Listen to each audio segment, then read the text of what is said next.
So this patient is dehydrated, right? Whenever there is dehydration, what happens?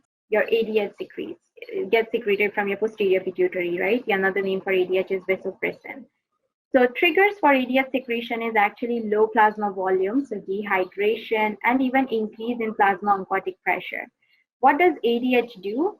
It basically regulates the free water reabsorption or clearance based on your osmolarity.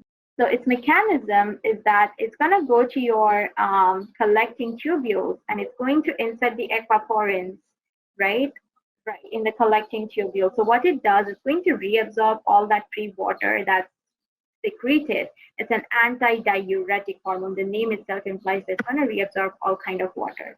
And that's what is going to get stimulated whenever you have dehydration, because you're dehydrated, you're losing water, and you want to reabsorb it back. Completely makes sense, right? So based on this, the first thing we noted is that ADH is going to be increased. When your ADH is increased, what happens to your free water clearance?